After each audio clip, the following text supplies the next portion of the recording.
wonderful people. Welcome to the Viking Weekly Warmup.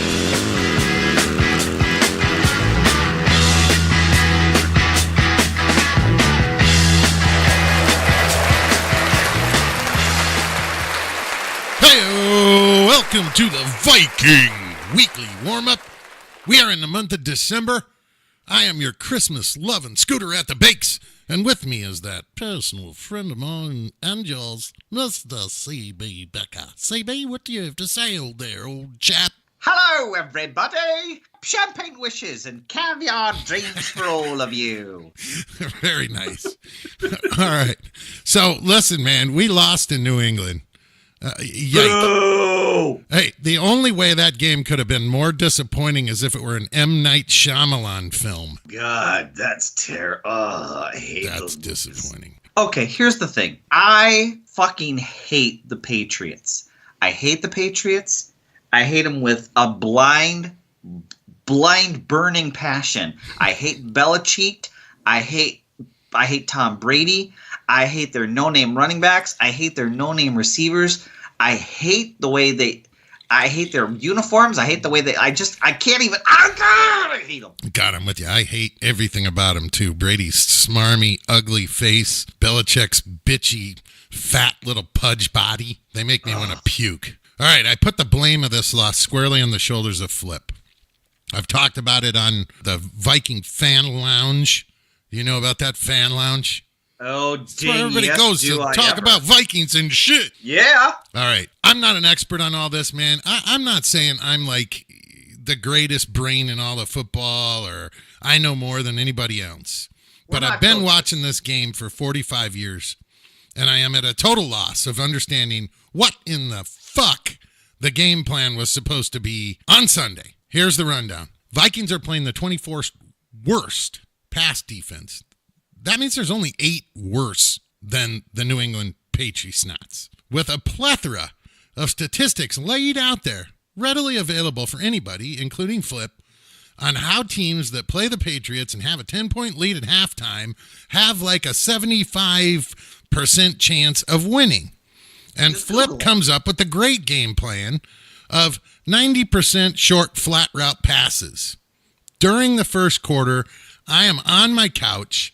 I am screaming, where are the slants? Where are the curls? And we didn't see one until 2 minutes before the end of the first half. Hey, Eric, can I ask you something? What happened in the last 2 minutes of the first half? I'm so glad you asked that, because then we finally got to see Cousins get to work. He puts on the 2-minute offense. He opens up the drive with completions of 24 and 23 yards to Diggs and then Kyle Rudolph. He adds another 10-yard completion over to Diggsy. 4 plays later, that sets up a 5-yard touchdown pass to Thielen, and guess where we are? It puts us 10-7 at the end of the half, just 3 points down. CB, thoughts on the first half, man? Boy, we got so tangled up in short dink and dunk. It felt like the Philadelphia Eagles. For a long time. Remember how the Philadelphia Eagles used to play? Yep. They were so dink and dunk, and that's all we did was we sat there and we got stuck in under routes or passing out to Dalvin Cook, and they were being very sure with their tackles, and so we weren't getting anywhere. But we stuck with it through almost the entire first half until that 2 minutes left. Yeah, there you go. So there we are. We have the half. You know, you see the stupid song, the way they're doing the songs now, somewhere else or whatever that weird shit is. And you think in your mind, you're sitting there thinking, okay, we got it now. Hurry up, offense. Pass the ball down the field. That opens up the run. Cook was actually making some great runs right in there. His yards per carry was amazing. Absolutely. He looked fantastic. And we open up the third quarter with a couple of garbage plays. Then we're forced into a bomb in the middle of the field. It was a near miss to Adam Thielen, who I know was hurt. The guy should have caught that ball, and you could see it on his face. He knew he should have caught that ball. That may have swung the game right there. Instead, punt right here at this point in the game. And that's what they did all through the second half. Those under routes were killing us. Right. And right after that punt, we seemed to just give up trying to put pressure on Brady. And that seemed really odd to me because we're down like two key defensive backs. And I'm thinking in my mind, we're going to see some stunts, maybe some blitzes. We're going to disrupt his timing to help out those backs. But Zim elected to do this, bend but don't break thing. And honestly, I know he's a better coach than I would be. However, and it worked until 35 seconds from the end of the fourth quarter when suddenly somebody missed an assignment and the entire middle of the field is open for Josh Gordon, who scores. Vikings down by 7. So the Vikings offensive line after that, they suddenly seem to run out of gas. And they give up another sack, top of the fourth. So we punt again. And then the air comes out of the whole team. Special teams just gives Edelman, room to run down the sideline. I don't even know what the hell's going on. There's like 4 guys there that could have tackled him. He's running down the sideline. Huge return all the way to midfield, followed by a huge pass interference call against Hill. Was it legit? Maybe. I don't know. They were both fighting. But anyway, you can't gripe about that. Leaves the door open for the Patriots to score. They're on the 30-yard line. Vikings down by 14. There's plenty of time right here. Zim gets tough. We try going for it. We're actually trying to run a little bit. Yeah. We get to 4th down, and they're going to go for it on the 40-yard line, and they do a delay. Go for it. Why do they do a delay? Why do teams do a delay there? It doesn't make a lot of sense. I never understand it. Like quarterback sneak. I understand an I form, maybe give it to the fullback instead of the halfback. I understand an I form, give it to let the fullback go in and block for you, then the halfback follows him. I get all that, but I never understand a single back formation delay when you're trying to get a half a yard. And what happened was he got stood up, but we finally got a call, right? Out of the whole game, all the shitty calls that were happening, and they always do. I don't know what's worse, New England or Green Bay. Yeah. But we finally got the call. And I don't even think it was a good call. But I'm cheering because we got it. Right. So it's 1st down. And at that point, I applauded the personnel. The personnel was right. I think the call was wrong. Going for it on 4th down, absolutely I agree with. Having Latavius Murray in there, absolutely I agree with. Delaying and running that delay off tackle it was terrible. It was terrible. Yeah, I wouldn't do it that way. I don't get when they do that. But anyway, so here we are, 1st down then. We go 1, 2, 3 and go nowhere because we're trying these like flat routes again. And then it's 4th down and 11. What are you going to do? You run Diggs and Thielen down in a streak and you throw a 4-yard pass to Treadwell. Now, man, I get it. The defense is back there in a dime, and we think by running our number 1 receivers down there, they're going to kind of take the guys with them. But did anybody forget that there's linebackers in the game of football? It absolutely killed me. I listened to the Cousins presser after the game, and he said that's what we had. That's all we had. Everybody was covered, so we had an under route at 4 yards. And it makes no sense to me that you wouldn't put somebody at least near the sticks. Throw them out there at 7 or 8 yards. He said we had somebody at 4 yards and we're hoping they're going to miss a tackle. Well, come on. No, you'd have to miss like 4 tackles for size 15 foot with roots in the bottom of them, Treadwell, to be able to make another 8 yards.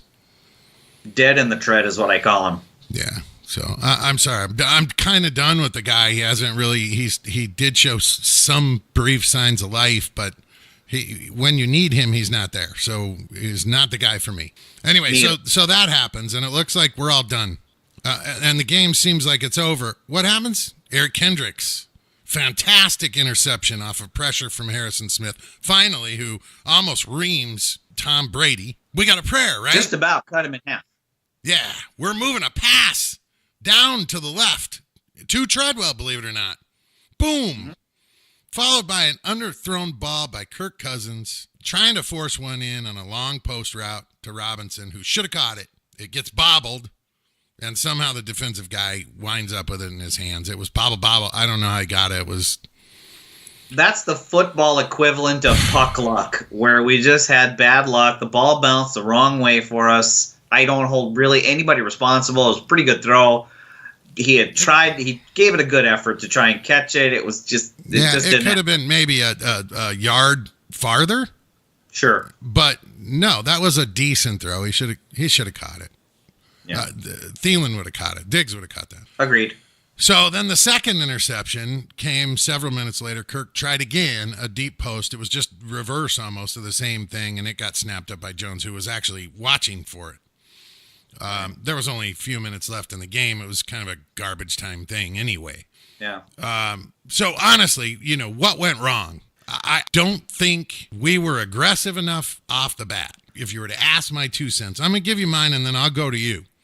Right. If we would have drove down the field and took advantage of that crappy-ass defense early, we could have had the scores to force Brady to have to throw the ball, and then you have a chance to trip up his timing and mess him up. As it was, the choice we made from the start left them all the power in the game. It left them an ability to control the momentum of the game. So the Vikings are trying to play catch-up. The Patriots get the recliner seat where they get to just sit back, run, or throw the ball at will. Bad game plan. To me, that's what went wrong in that game. Go ahead. Good. I agree with everything you said there.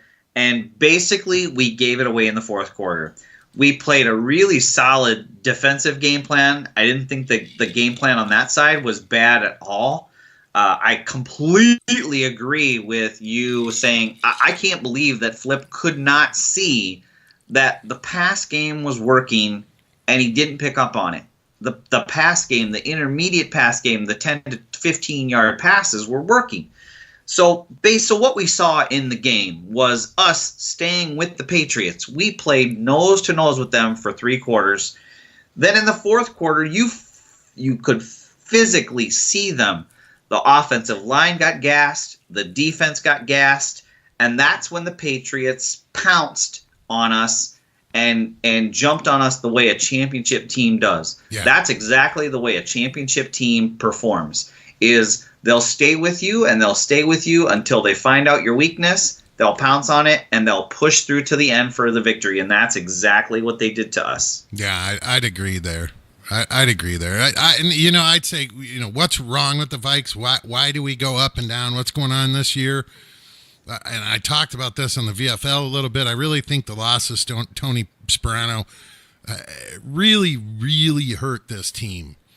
And I want to bounce off of it because I believe that football teams don't have to have stellar offensive lines. You don't have to have these marquee names on your offensive line to be a phenomenal offensive line. You have to have a good offensive line coach that teaches symbiosis and cohesiveness amongst the group and teamsmanship so that they know what each other's doing. The loss of him, I think, really is one of the main things, aside from injuries, that's been wrong with our offensive line.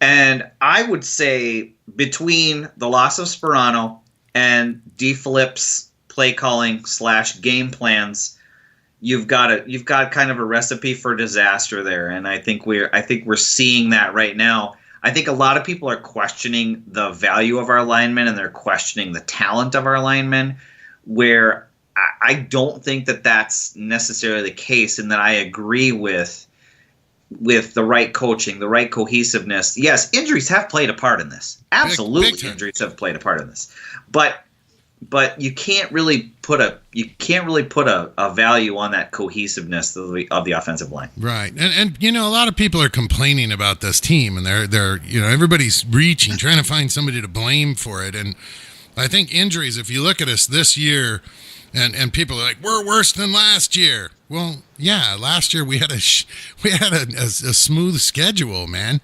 That our schedule sucks this year. We're flying across the country. We're playing Monday night. They're shifting games when we're supposed to play to another time. It's a whole different year. So you can't really always compare, year to year, go, oh, well, we just suck. We were better last year. Because you're dealing with a lot of integers there. It's not just a simple equation. Anyway, all in all, I don't think our team really sucked. We were in the game to the end of the third quarter. Again, the problem is that's what the Patriots like to have happen. If you don't have the lead here, then they have multiple options on how to beat you. Our DBs were gimpy and hurt. We were behind, and we just got beat by a team that had a better plan. That's Absolutely. it. In other news, Mike McCarthy officially lost his job as the head coach of the Packers. I know, and I actually had a few jokes lined up here about him being unemployed, but it doesn't matter because none of them work. Thoughts about how that might affect the Packers, CB? I think the Packers are going to come back, and I think they're going to be really strong. I think they're going to finish out strong.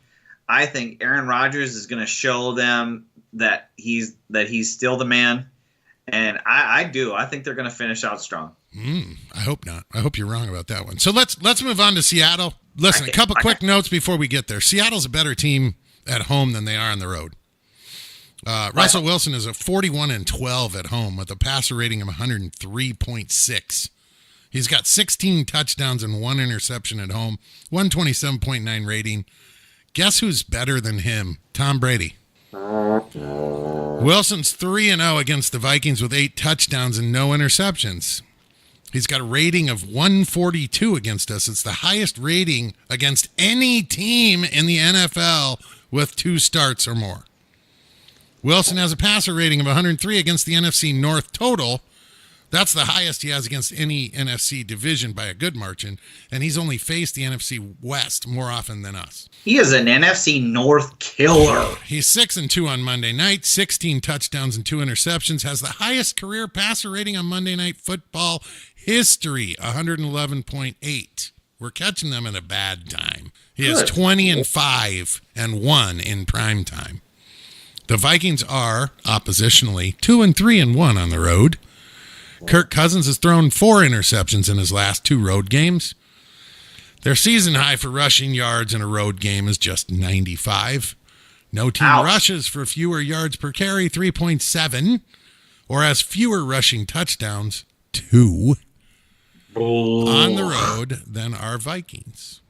Out of all of our playmakers and shakers on the defense, Eric Wilson has our only sack in the last 2 road games.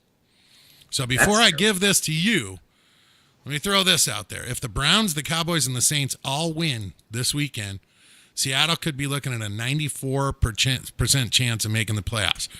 Before Monday even starts, a loss to the Vikings is only going to drop them to like 85 or 86% chance, while a win against us vaults them over 99% chance. So what we're looking at here is we're looking at the stretch of games that we've had and are going to have is against playoff contending teams, super contending teams, teams with winning records, and aside from the Lions. And I do have some keys that we can use to help beat these Seattle Seahawks. Thank God. Give it to us, CB. All right. Number 1, key to the win.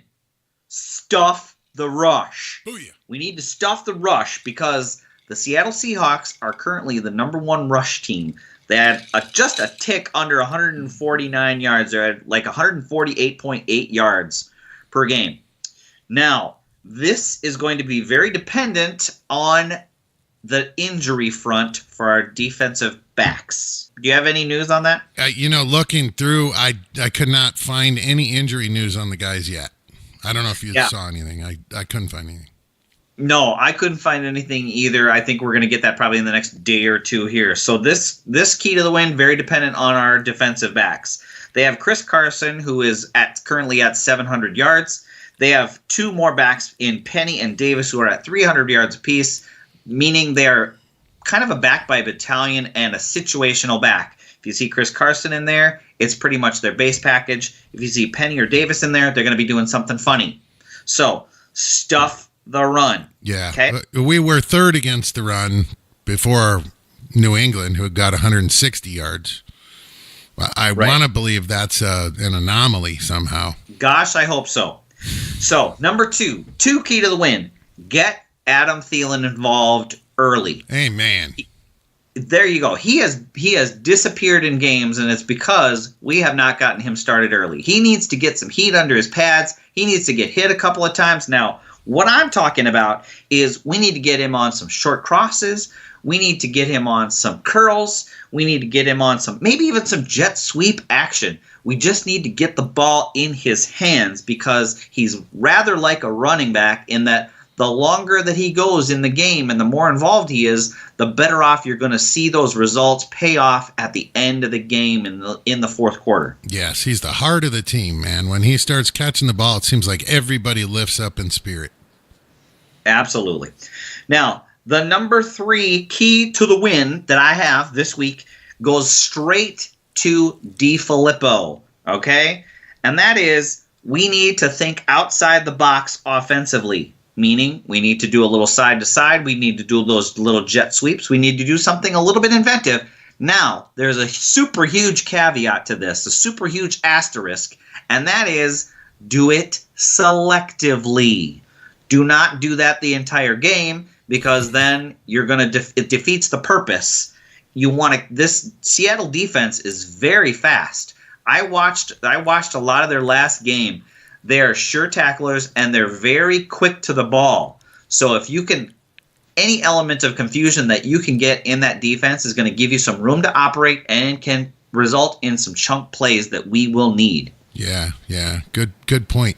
Seattle was not doing well. They're actually, in passing yards, they're 19th.